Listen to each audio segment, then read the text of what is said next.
Picture yourself emerging from sleep with no devices in sight. No glowing screens demanding attention. No calendar notifications pinging. No rush hour traffic building outside your walls. No urgent messages requiring immediate responses. No predetermined schedule dictating your first movements. What you experience instead is the gentle transition from darkness as pale morning light seeps into a shallow cave. The temperature is bracing and fresh, infused with scents of burning wood and damp stone. Close by, you detect the quiet conversations of others in your community starting their day. An infant whimpers momentarily before quieting down. Someone chuckles softly. Beyond your shelter, the calls of various bird species echo through the breaking dawn. For countless generations, spanning hundreds of millennia, this was the human experience of beginning a new day. This was what morning meant.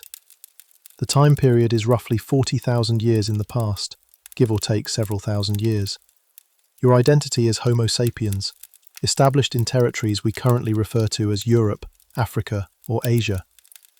In terms of physical form, you are indistinguishable from contemporary humans. Equivalent brain capacity, matching skeletal framework, identical abilities for communication, reasoning, and feeling.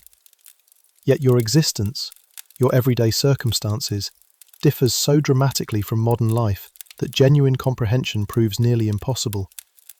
This leads us to the central question that continuously captivates researchers studying ancient societies and human development. How exactly did you occupy your hours from sunrise to sunset? Consider the persistent mental image we carry from numerous films and educational programs. Primitive people, unkempt and savage, perpetually fleeing from dangerous predators like saber-toothed cats, dedicating every conscious moment to the frantic pursuit of sustenance, constantly teetering at the brink of hunger, experiencing lives of unrelenting hardship and fear. That's our collective mental picture, correct? Ancient existence as an endless sequence of suffering and danger. The reality contradicts this perception almost entirely. Evidence recovered from archaeological sites reveals a fundamentally different narrative. Ancient humans weren't merely enduring existence, they were genuinely living. Their social structures were intricate and meaningful. They enjoyed periods of relaxation. They engaged in artistic expression, musical creation, and spiritual practices. They shared humor. Stories were exchanged around communal fires. Body decoration was commonplace. Detailed carvings were produced, and stunning imagery adorned cave interiors. Elderly and injured members received care. Death was marked with ceremonial practices and accompanying burial objects. Their cultural development was sophisticated and multifaceted in ways archaeologists are only beginning to grasp properly. But let's not jump ahead. Before exploring topics like cave art and ceremonial practices, we must establish the fundamentals. What did an average day genuinely entail? How did our forebears allocate their waking hours in an era without employment commutes, without financial obligations, without retail establishments to frequent, when survival carried an entirely different meaning than it possesses currently? The reality will likely challenge your assumptions. Ancient humans quite possibly laboured fewer hours than contemporary workers. Research examining present-day hunter-gatherer communities, which provide our clearest glimpse into ancient lifestyles, demonstrates that individuals generally devoted approximately 4 to 6 hours daily to survival-related tasks. Locating edible plants, pursuing game animals, cooking provisions, crafting implements, and maintaining living spaces. That represents the extent. Remaining hours were allocated to relaxation, social interaction, recreational activities, artistic pursuits, narrative sharing, and simply existing together without specific purpose. This contradicts everything civilization teaches us about advancement. We envision our ancestors as severely limited in time and materials, while considering ourselves prosperous and secure. However, regarding unstructured leisure hours, the reverse might actually be accurate. A prehistoric individual likely possessed more discretionary time weekly than most modern individuals experience monthly. For those watching this content as a sleep aid, that's precisely my intention in creating these videos. Perhaps consider subscribing and sharing your current location and local time. I consistently read through comments, and it's genuinely intriguing. Someone in Sydney at daybreak, someone in Berlin at midday, someone in New York approaching midnight, all relaxing to identical narratives about our collective ancestral heritage. As our understanding of prehistoric existence deepens through continued research, the emerging picture grows increasingly sophisticated and layered. Certainly, hazards existed. Physical injuries occurred frequently and often severely. Infant survival rates were low. Bacterial infections that modern medicine treats easily could prove fatal. Overall lifespan averaged shorter than today's, though perhaps not as drastically as commonly assumed. Surviving the vulnerable childhood years meant reasonable odds of reaching your 5th or 6th decade. Certain individuals lived considerably longer. But here's the essential point. Within those years, people experienced complete, fulfilling lives. They experienced joy, affection, grief, innovation, adversity, joy. They weren't simply biological organisms optimized purely for continuing existence. They embodied humanity in every meaningful interpretation of that concept. They possessed identical fundamental requirements we recognize today. Sustenance and protection, certainly. But equally important were social bonds, purposeful existence, aesthetic appreciation, and playful engagement. Let's trace through a complete day together. Not an exceptional day featuring a woolly mammoth expedition or territorial conflict with neighbouring groups, though such events certainly occurred. Just an unremarkable day, a typical day 40,000 years past, when an ancient human awakened to morning light and navigated their existence in ways simultaneously completely alien and surprisingly recognisable compared to our current lives. Understanding how ancestors genuinely occupied their time extends beyond mere historical education. It prompts challenging reflections about contemporary existence, about our current lifestyles, about civilization's tangible benefits and potential losses, about whether advancement consistently delivers what we presume it delivers. Let's begin at the starting point, with that instance when dim light penetrates the rock shelter and another ancient day commences. Consciousness doesn't return via artificial alarm. Alarms don't exist. No concept of tardiness exists. No schedule requires adherence. No authority figure awaits your arrival. Instead, awareness returns gradually, organically, drawn back by the progressive brightening of the horizon and the movements of bodies surrounding you. Your initial sensation is coolness, not the dangerous, potentially lethal cold of deep winter months, but that sharp morning chill that makes abandoning your warm resting place undesirable. Your sleeping surface consists of dried vegetation and animal pelts, positioned close to other band members, not primarily for romantic purposes, simply for survival. Shared body warmth represents a resource too precious for waste. Your second awareness is olfactory. Wood smoke, perpetually present, though faint currently. The blaze that burned vigorantly hours earlier has diminished to glowing embers. Combined with this is the scent of unwashed human body. Not particularly offensive, just distinctly human. The aroma of processed animal fat from the previous evening's consumption, the earthy, mineral quality of the rock shelter's interior. If positioned near coastal regions, perhaps salt-tinged air. If situated inland during springtime, the verdant fragrance of emerging plant life. Someone has already risen. There's always someone already awake. Paleolithic sleep patterns differed from modern sleep conventions. Evidence from both contemporary hunter-gatherer studies and sleep science suggests humans probably practiced what researchers term biphasic or polyphasic sleep patterns. You'd sleep several hours following nightfall, then experience a wakeful period midnight. This wasn't sleep disorder, this was standard. During that conscious interval, people conversed quietly, maintained the fire, monitored children, possibly engaged intimately, possibly just lay contemplating whatever thoughts occupied minds when the world fell silent and dark. This pattern ensured that during any given nighttime moment, someone typically remained conscious. Someone was monitoring for sounds that signaled danger, the approaching steps of a predator, the snap of vegetation, the far-off cry indicating threats traversing the territory. Security wasn't an automatic guarantee. It was something maintained continuously through constant awareness and collective cooperation. The currently active person is tending the fire.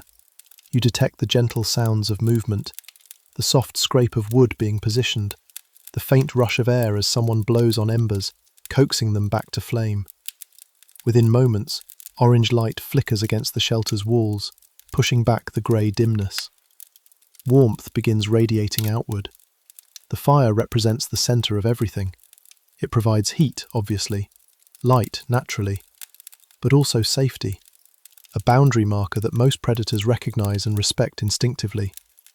Cooking capability, tool hardening, social gathering space. The fire is never permitted to expire completely if avoidable. Someone always carries the responsibility of maintenance. Letting it die completely meant confronting a genuine problem.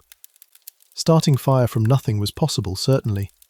Friction methods, striking particular stones together. But these techniques demanded time, considerable effort, and appropriate conditions. Far simpler to preserve the fire perpetually burning, even at minimal level overnight, ready for revival come morning. As additional people wake, the day's rhythm begins establishing itself. There's no meeting scheduled, no specific agenda requiring discussion. But there's an understanding, accumulated through countless repetitions, about the day's general pattern. Someone needs to gather water. Someone should check trap placements established yesterday. Someone ought to examine the berry patches discovered several days past to determine if more fruit has ripened. These tasks aren't assigned by authority or roster. They emerge through a sort of informal consensus. People understand what requires doing. They possess individual strengths and preferences. The person with exceptional vision naturally gravitates towards scouting. The individual with patient hands manages detailed craft work. The person who enjoys solitary time often volunteers for gathering expeditions. The social extrovert remains at camp, maintaining the hub, caring for youngest members. This isn't a rigid system. It's fluid, adaptive. On different days, people might assume completely different roles. The critical factor is that everyone contributes something. Freeloading isn't tolerated in groups this small. When your survival depends entirely on perhaps 20 or 30 individuals, everyone must pull their weight. But equally important, people aren't pushed beyond their capabilities. If someone is injured, recovering from illness, or simply having a difficult day, others compensate without significant complaint. This reciprocity forms the foundation of everything. You help them today, they help you tomorrow. Over years and decades, these exchanges balance out. The first substantial task typically involves the morning meal. Perhaps meal overstates it. More accurately, people eat what's available from yesterday's provisions. Some dried meat saved from a recent hunt. Nuts collected and stored. Perhaps tubers roasted in last night's coals and still barely warm. The eating is casual, almost incidental. People chew while conversing, while preparing for the day, while simply sitting and watching the world gradually illuminate. There's no breakfast rush, no gulp and go. Eating represents one activity woven into the morning's overall fabric, not a separate, time-boxed event. As the sun climbs higher, some individuals begin departing the camp. A small party might head out hunting. Not the dramatic, dangerous megafauna hunts we imagine. Those occur occasionally but infrequently. More commonly, they're seeking medium-sized game. Deer, wild boar, large birds. The hunting strategy relies heavily on knowledge accumulated over generations. Where particular animals drink at specific times, which trails they habitually use, how they react to certain weather conditions. Modern people often imagine prehistoric hunting as chaotic, desperate chasing through wilderness. Reality was far more methodical. Hunters employed patience, observation, and carefully planned approaches. They understood animal behavior intimately.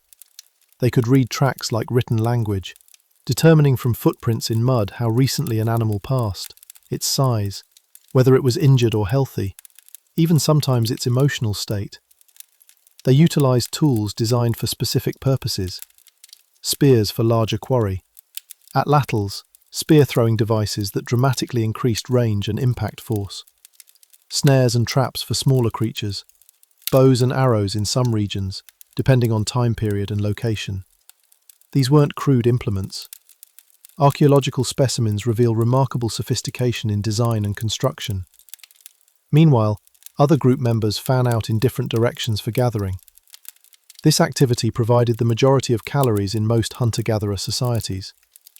Despite our cultural emphasis on hunting, plants, roots, nuts, seeds, fruits, and insects typically comprised the bulk of the diet. Gathering demanded its own specialized knowledge. Which plants were edible? Which parts of those plants? When they were ready for harvest? Which ones required processing to remove toxins? The gatherers moved through the landscape reading it like a familiar text. That bush produces berries, but not yet. Another few weeks. Those roots are ready, but the ones on the south-facing slope will be larger. This tree has edible grubs under its bark. That plant's leaves can treat minor wounds. The knowledge was encyclopedic and precise, accumulated through countless generations of observation and occasionally fatal experimentation. Children often accompanied gathering expeditions. This was how knowledge transferred, not through formal instruction, but through experience, through watching, through attempting and receiving gentle correction. A child might initially grab the wrong plant. An adult would redirect them. Not that one. See the leaf shape? Look for the ones with rounder edges. The learning was continuous and embedded in daily activity. Back at camp, those who remained weren't idle. There was always work requiring attention. Tool maintenance represented a constant necessity. Stone tools dulled with use and required resharpening. This involved carefully striking flakes off the edge with another stone, a skill demanding considerable practice to master. One wrong strike could ruin hours of previous work. Leather required softening and curing. Hides from hunted animals needed scraping to remove fat and tissue. Then they'd be worked, sometimes chewed to make them supple, sometimes treated with animal brains or other substances that aided the tanning process. This was tedious, time-consuming work, but essential. Clothing, bags, shelter coverings and cordage all depended on properly prepared hides. People crafted cordage from plant fibers, animal sinews, or strips of leather. This simple technology enabled countless other technologies.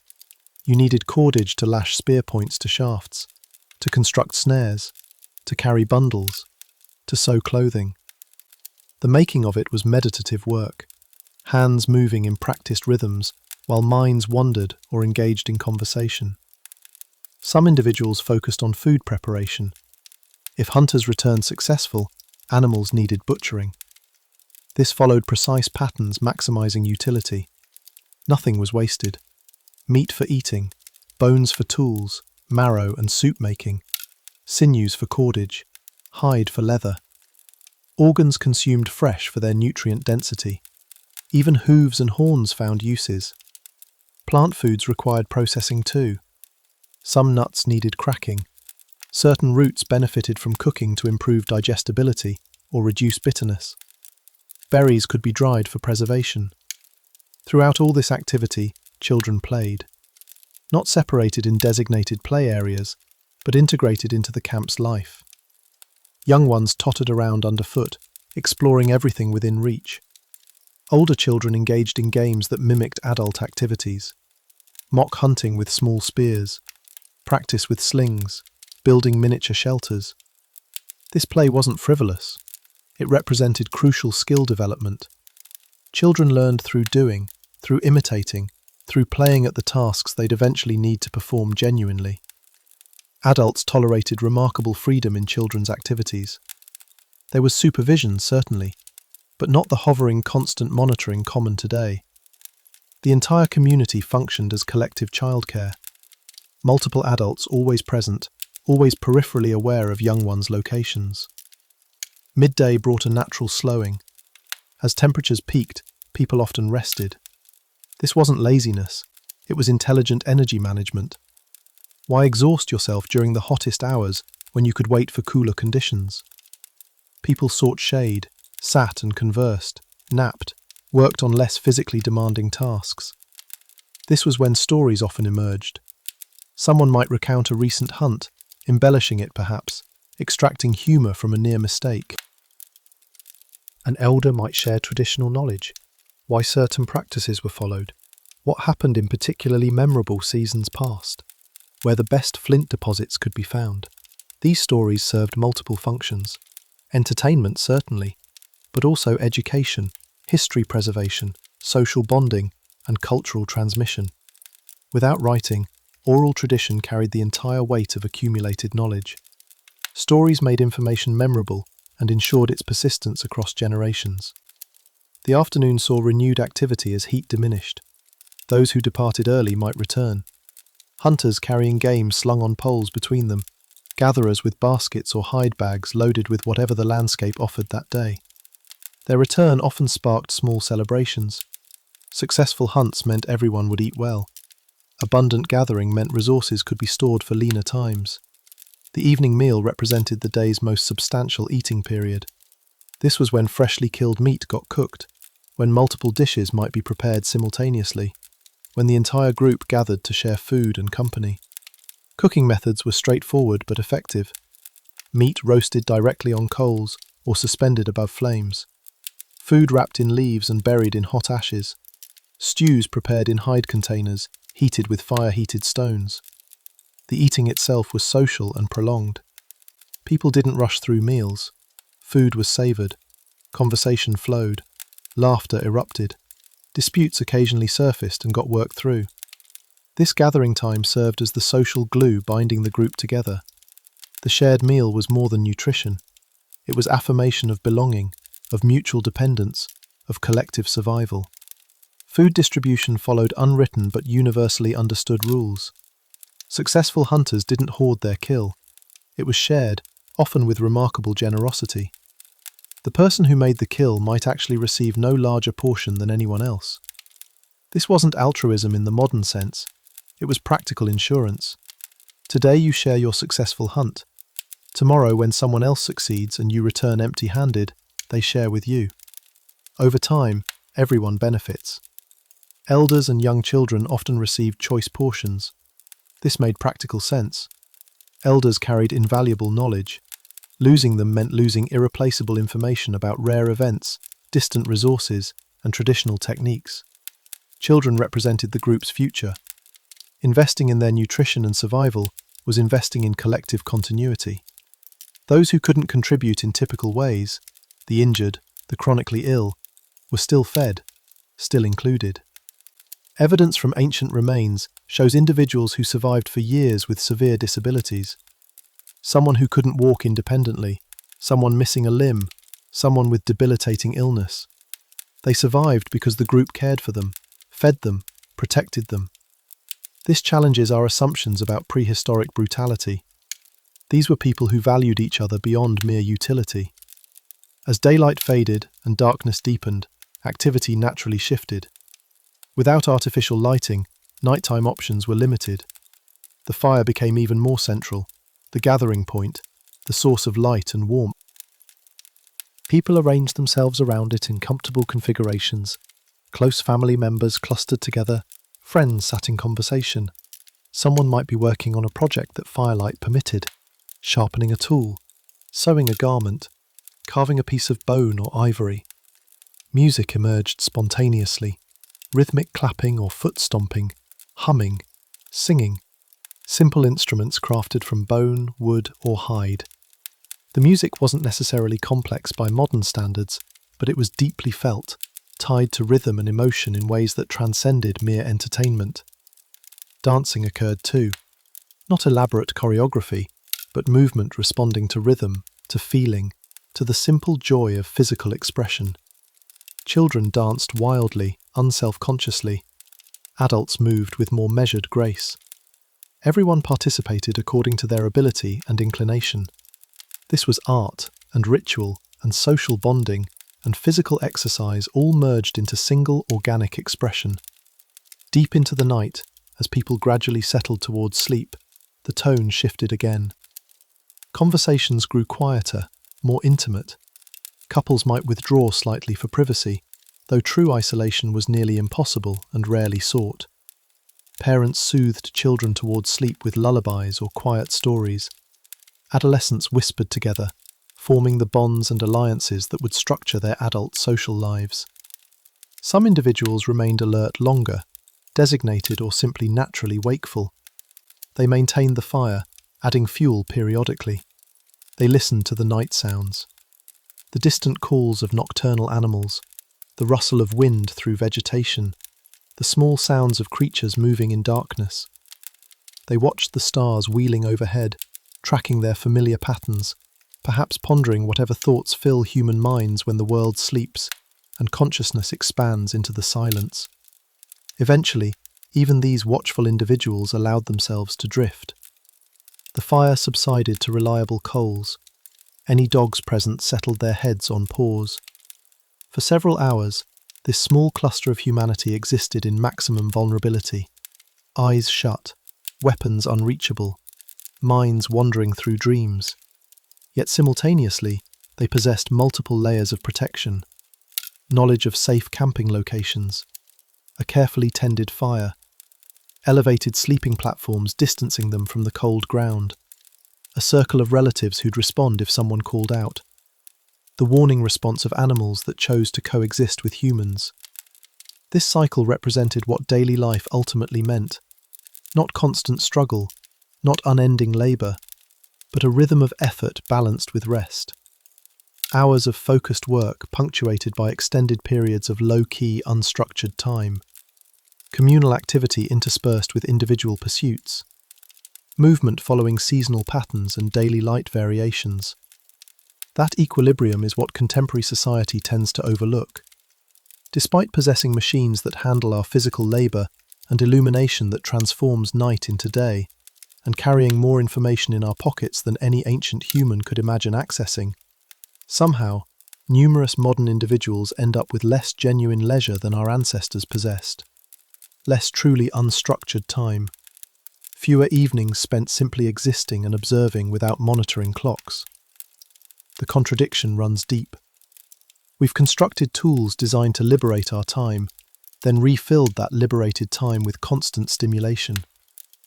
Your Paleolithic ancestors never engaged in endless scrolling. They never responded to electronic correspondence by firelight. When darkness arrived, options were limited. Converse, listen, create, dream, sleep. Their attention belonged to surrounding people, to flames before them, to stars overhead. Consider what we've gained and what we've traded. We have medical care that can cure infections that would have killed our ancestors. We have abundance of food requiring minimal effort to obtain. We have shelter that protects us from elements far better than any rock shelter. We have access to knowledge that dwarfs what any prehistoric human could accumulate in a lifetime. These advances are real and valuable. But we've also traded the deep intimacy of small, stable communities for the anonymity of crowds. We've exchanged physical movement through varied landscapes for repetitive commutes and desk work. We've swapped direct engagement with nature for climate-controlled artificial environments.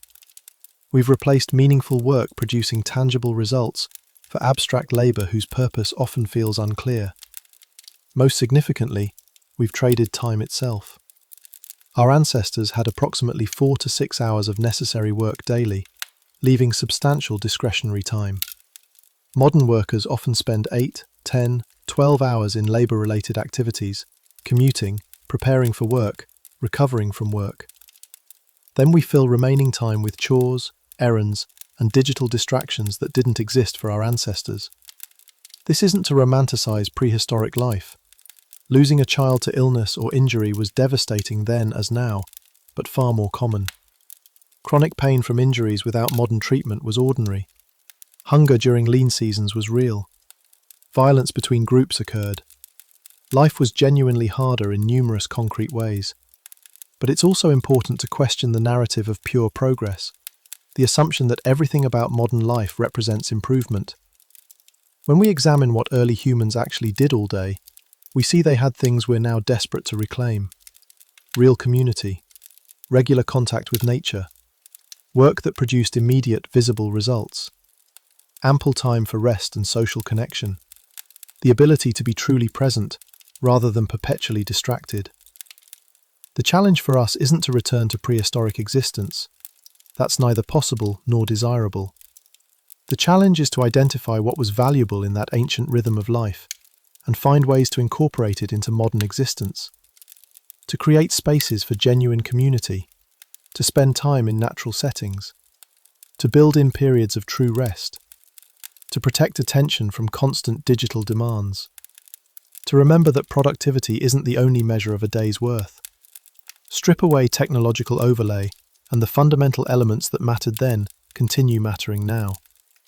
Community represents that circle of individuals who know your narratives, who'd share their last preserved meat, who'd stand beside you when danger approached too near. Currently, this might manifest as family, friends, or digital communities. The form has transformed, but the necessity persists. Our nervous systems remain calibrated for small groups centered around shared tasks, shared meals, shared humor. Creativity embodies that impulse toward making something unnecessary yet beautiful. The initial carved bone pendant, the first handprint on stone, the first rhythm tapped on wood. None of it improved hunting success, but it enriched existence. It transformed mere survival into narratives worth preserving. That drive to create unnecessary beauty remains among humanity's most defining characteristics. Connection to natural world matters. Throughout nearly our entire history, we woke and slept with natural light cycles. We internalized seasonal patterns completely. We could interpret landscapes like we currently read text. Even urban dwellers retain brain mechanisms that quiet when hearing rain on windows, wind in trees, or waves striking shores. Those sounds predate language, predate Homo sapiens themselves. The landscape itself was a living text our ancestors read fluently. They noticed changes we'd never perceive. A subtle shift in wind direction indicating weather changes days away.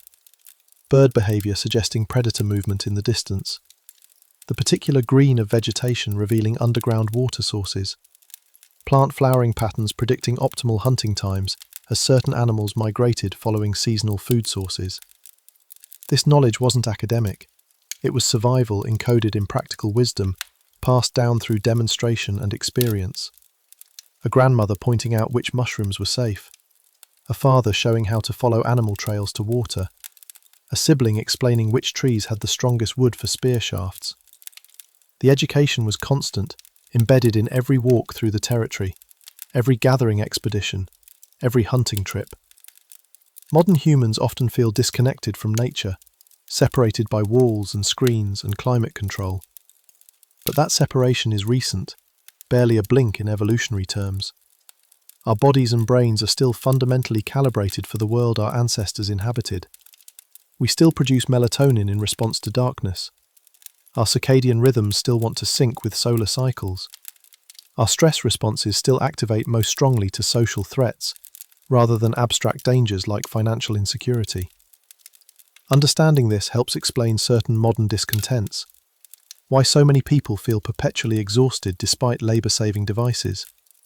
Why anxiety and depression rates climb despite material abundance. Why people pay premium prices to go camping, to disconnect, to sit around actual fires under actual stars. We're trying to access something our ancestors had by default, a certain rhythm, a particular quality of time and attention and connection. Purpose provided meaning.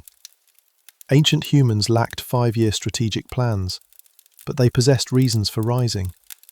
Feed children, support the group, keep the fire alive one more night. Meaning was integrated into daily tasks.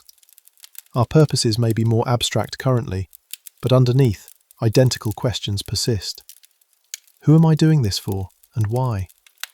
The social structures of these ancient bands were intricate in ways we're still discovering. Leadership existed, but not as we typically conceive it. There was no president or CEO. Instead, different individuals led in different contexts, based on their expertise. The best tracker led the hunt. The most knowledgeable plant gatherer directed foraging expeditions. The most persuasive speaker might mediate disputes. The eldest members advised on matters requiring historical perspective. This fluid leadership prevented the concentration of power that characterizes most modern hierarchies. It also meant everyone could be recognized for their particular strengths. The person who couldn't hunt well might possess exceptional memory for medicinal plants.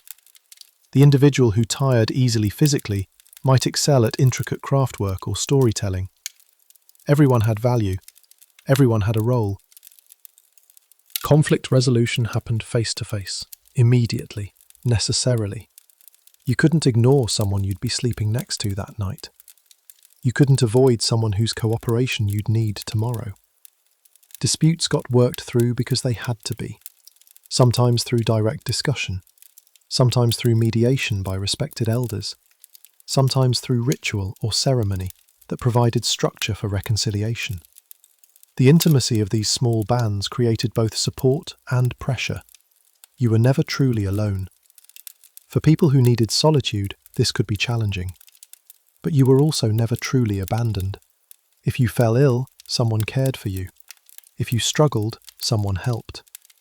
The safety net was absolute because it was composed entirely of people who depended on you, just as you depended on them.